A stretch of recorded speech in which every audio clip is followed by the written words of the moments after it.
Ang Allen Roundhead ay isang kilalang lahi ng manok panabong, game fowl, na may mahabang kasaysayan at kilala sa mga natatanging katangian nito sa laban.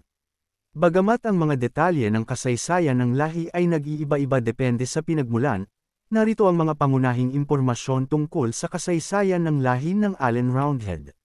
Pinagmulan ng lahi. Ang Allen Roundhead ay nagmula sa mga Roundhead, isang pamilya ng mga manok na kilala bilang ring generals, dahil sa kanilang katalinuhan, liksi, at kakayahang mag-isip sa loob ng sabungan.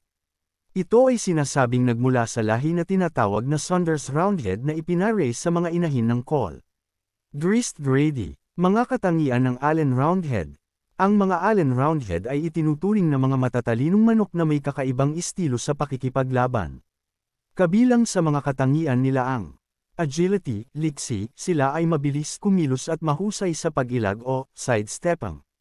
Cutting ability, kakayahang magputol, kilala sila sa kanilang mabilis at tumpak na pag-atake sa kalaban habang nasa ere. Gameness, tapang, sila ay matatapang at lumalaban hanggang sa huli. Appearance, karaniwang itim ang kanilang dibdib, black-breasted reds, at may puti o dilaw na mga binti. Maaari rin silang may straight o combs. Pagpapalahi at pagpapatatag ng lahi.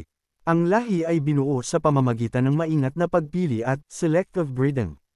Sa pamamagitan ng inbreeding at line breeding, sa mga individual na may pinakamahusay na katangian, napapanatili at napapatatag ang mga natatanging katangian ng lahi.